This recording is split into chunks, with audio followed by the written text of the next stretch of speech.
కీలక పాత్ర వహించినటువంటి army chief Asim Munir field marshal ని చేశారు. తర్వాత మై ఫేవరెట్ ఫీల్డ్ మార్షల్ అని ఈ మధ్య కాలంలో డొనాల్డ్ ట్రంప్ కూడా పదే పదే మాట్లాడుతున్నారు. అఫ్ కోర్స్ డొనాల్డ్ ట్రంప్ కనుసన్నల్లో, డొనాల్డ్ ట్రంప్ కళ్ళల్లో పడడం కోసం, అంటే ఆయన మెప్పును పొందడం కోసం, ఆయన ప్రశంసల్ని పొందడం కోసం అసీం మునీర్ కోట్ల రూపాయలు ఖర్చు చేశాడు. ముఖ్యంగా అమెరికాలో ఉన్న లాబీస్ మీద డబ్బులు పెట్టి, ఆయన పిఆర్ ఏజెన్సీస్ ఉంటాయి. న్యాచురల్ గా అమెరికాలో ఎలా ఉంటుందంటే ఎనీ పొలిటికల్ సర్కిల్స్ కి ఒకరిని కనెక్ట్ చేయాలన్నా ఆ మధ్యలో కొంతమంది మిడిల్ మెన్ ఉంటారు, మధ్యవర్తులు.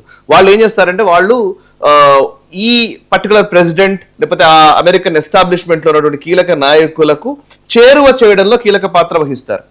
సో ఆ పిఆర్ యాక్టివిటీ కోసం Asim Munir millions of dollars ఖర్చు చేశారని ఈ మధ్య కాలంలోనే చాలా కథనాలు కూడా వచ్చాయి, చాలా ఇన్వెస్టిగేటివ్ స్టోరీస్ వచ్చాయి.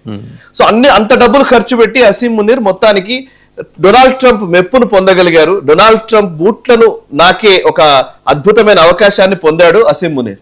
సడన్ గా ఇప్పుడు ఏమైందంటే అసీం మునీర్ ని ట్రాప్ లో వేశాడా డొనాల్డ్ ట్రంప్ అన్నట్టుగా ఆయన చేసిన వ్యాఖ్య ఇప్పుడు కనబడుతోంది. డొనాల్డ్ ట్రంప్ ఏం చేశాడంటే ఇప్పుడు నిన్ననే ట్రూత్ సోషల్లో, ఆయన సోషల్ మీడియా ప్లాట్ఫామ్ లో ఒక ట్వీట్ చేశాడు.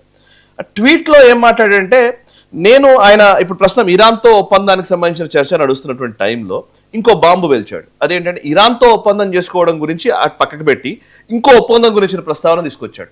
అదేం ఒప్పందము అని అంటే కనుక అబ్రహాం అకార్డ్స్ అంటారు. అంటే అబ్రహామిక్ రిలీజియన్స్, మొదటి యహూదీలకు సంబంధించినటువంటి ఈ జూస్ కి సంబంధించినటువంటి అబ్రహాం పేరు మీదనే ఆ మతం ఏర్పడింది. ఆయన సంతతిలోనే ఇంకోవైపు ఇస్లాం కూడా వచ్చింది. ఈవెన్ క్రిస్టియానిటీ, ఇస్లాము, జ్యూస్ వీళ్ళందరూ కూడా అబ్రహాం సంతతి అని అంటూ ఉంటారు, అది విశ్వాసం. సో అబ్రహామిక్ అకార్డ్స్ అంటారు. ఆ అబ్రహాం అకార్డ్స్ లో ఇజ్రాయిల్ ని ముందు పెట్టి డొనాల్డ్ ట్రంప్ అనే కాదు, అమెరికన్ ఎస్టాబ్లిష్మెంట్ ఒక ప్రయత్నాలు చేస్తూ వచ్చింది. అరబ్ వరల్డ్ లో ఒక సఖ్యతను క్రియేట్ చేయడం కోసమని యుఏఈ ఇజ్రాయెల్ మధ్య అబ్రహాం అకార్డ్ జరిగింది. ఆల్రెడీ అయిపోయింది, ఒప్పందం జరిగింది. అండ్ సౌదీ కూడా అబ్రహాం అకార్డ్ చేసుకోలేదు, కానీ సౌదీ అరేబియా ఎయిర్ స్పేస్ ని ఇచ్చింది ఇప్పుడు ఇజ్రాయెల్ కి. బహ్రెయిన్ కూడా అబ్రహాం అకార్డ్ చేసుకుంది, బహ్రెయిన్ దేశం కూడా. ఈ క్రమంలోకే మిగతా అరబ్ దేశాలు, దాంతో పాటు ఇస్లామిక్ వరల్డ్ లో ఉన్నటువంటి కీలకమైన దేశాలు, అటు టర్కీ కావచ్చు ఇటు పాకిస్తాన్ కావచ్చు, జాయిన్ కావాలి, అబ్రహాం అకార్డ్స్ చేసుకోవాల్సిందే అన్న కోణంలో ఇప్పుడు డొనాల్డ్ ట్రంప్ ట్వీట్ చేశాడు. ఆ సోషల్ పోస్ట్ లో, ట్రూత్ సోషల్లో పోస్ట్ చేశాడు. ఆయన చెప్పింది ఏంటంటే, నేను ఫోన్లో మాట్లాడాను, యుఏఈ అధినేతతో మాట్లాడాను, ఖతార్ ప్రిన్స్ తో మాట్లాడాను, అటు టర్కీ అధినేతతో మాట్లాడాను ఎర్డోగాన్తో, Egypt, Jordan, Bahrain, Saudi Arabia వీటికి సంబంధించిన దేశాల అధినేతలు అందరితో మాట్లాడాను. వీళ్ళతో పాటు వీళ్ళందరూ కూడా రాజులు లేదంటే గవర్నమెంట్ ని రిప్రజెంట్ చేస్తున్న వాళ్ళు, ప్రెసిడెంట్స్, ఈ స్థాయిలో ఉన్నవాళ్ళు. వీళ్ళతో పాటు పాకిస్తాన్ ఫీల్డ్ మార్షల్ అయినటువంటి అసీం మునీర్తో కూడా మాట్లాడాను అన్నాడు. అంటే వీళ్ళందరూ రాజులు, గవర్నమెంట్ నడిపేవాళ్ళు. గవర్నమెంట్ నడిపేది ఎవరు? పాకిస్తాన్ లో షహబాజ్ షరీఫ్ తో మాట్లాడాలి యాక్చువల్లీ అయితే కదా, షహబాజ్ షరీఫ్ తో కాదు, ఈ అసీం మునీర్తో మాట్లాడాను. నేను ఏం చెప్పాను అని అంటే, అబ్రహాం అకార్డ్స్ చేసుకోవాలి, మీరందరూ ఇజ్రాయెల్ తో ఒప్పందం చేసుకోవాలి, అప్పుడే శాంతి నెలకొంటుంది. ఇజ్రాయెల్ నేను దేశంగానే గుర్తించినట్టుంది కదా పాకిస్తాన్. ఎవరు గుర్తించారు? అసలు ఎవరు గుర్తించారు వీళ్ళు? సో మీరందరూ ఇజ్రాయెల్ తో ఒప్పందాలు చేసుకోవాలి. యుఏఈ ఆల్రెడీ చేసుకుంది, బహ్రెయిన్ ఆల్రెడీ వాళ్ళతో సఖ్యతతో ఉంది, ఇంకోవైపు సౌదీ అరేబియా కూడా పర్వాలేదు అనే భావనలోనే ఉంది. మీరు ఇజ్రాయెల్తో ఒప్పందాలు చేసుకుంటే ఈ సమస్యలు ఉండవు, మీరందరూ ఒప్పందాలు చేసుకోవాలన్నాడు.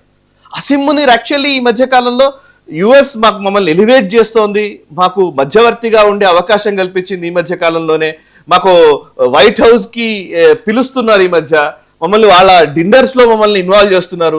ఇంత గొప్ప ఆయన అనుకోవటం పోస్ట్ మ్యాన్ నుంచి post master general, post master గా మారాం మేము. ఇంత గొప్పగా మారుతున్న క్రమంలో సడన్ గా ఇజ్రాయెల్ ప్రస్తావన తీసుకొచ్చేసరికి ఇప్పుడు అసీం మునీర్ ఎలా రెస్పాండ్ అవుతాడనే చర్చ మొదలైంది.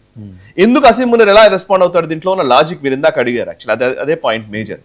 ఇప్పుడు టర్కీ కానివ్వండి, లేకపోతే పాకిస్తాన్ కానివ్వండి, మిగతా దేశాలు ఏవి కూడా, ఈ అరబ్ దేశాలు ఏవి కూడా ఇజ్రాయెల్ ని ఒక దేశంగా ఇప్పటి వరకు కూడా అధికారికంగా గుర్తించలేదు.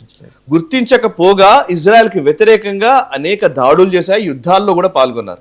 ఈవెన్ పాకిస్తాన్, గతంలో పాకిస్తాన్ అరబ్ దేశాల యుద్ధం జరిగిన ప్రతిసారి పాకిస్తాన్ తన సైన్యాన్ని కూడా పంపించింది, ఈవెన్ జోర్డాన్కి పంపించింది, గతంలో సౌదీ తరఫున కొట్లాడింది. సో అరబ్ వరల్డ్ లో వాళ్ళెవ్వరూ కూడా, వాళ్ళకు కొరకరాని కొయ్యగా ఉన్నది ఇజ్రాయెలే. సో ఇజ్రాయెల్ని తోటి ఒప్పందం చేసుకోవడం అంటే అసీం మునీర్ నిజంగా సూసైడ్ చేసుకున్నట్టే, నిజంగా నథింగ్ ఎల్స్. బికాస్ పాకిస్తాన్ లో ఉండేటువంటి ఎస్టాబ్లిష్మెంట్ లో పనిచేసేటువంటి ఏ నాయకుడైనా వాళ్ళు చెప్పే మాటల్లో మేజర్ గా మూడు శత్రువులు ఉంటారు పాకిస్తాన్ రాజకీయ నాయకులకి. అదే ఆ ముగ్గురు శత్రువుల గురించే పాకిస్తాన్ ప్రజలకు పదే పదే చెప్తూ ఉంటారు. ఎవరు అంటే మొదటిది హిందుస్థానీలు, ఇండియన్స్. 2 ఇజ్రాయిలీస్, యహూదీలు. 3 అమెరికన్స్. అఫ్ కోర్స్ అమెరికన్స్ ని వాళ్ళకి ఇష్టం వచ్చినప్పుడు ఫ్లిప్ చేయగలుగుతూ ఉంటారు, వాళ్ళ డబ్బులు కావాలి కాబట్టి. బట్ ఇజ్రాయెల్ అండ్ భారత్ విషయంలో మాత్రం విపరీతమైనటువంటి ద్వేషాన్ని పాకిస్తాన్ ఎప్పుడూ రాజేస్తూనే ఉంటుంది, ఎప్పుడు ప్రజల్లోకి తీసుకెళ్తూనే ఉంటుంది. అందుకే మీరు అమెరికా అనే ఒక మాటని, అమెరికాకు వ్యతిరేకతని ఎస్టాబ్లిష్ చేయడంలో ఇమ్రాన్ ఖాన్ పనిచేశాడు. సో అందుకే ఇమ్రాన్ ఖాన్ని తీసేశారు.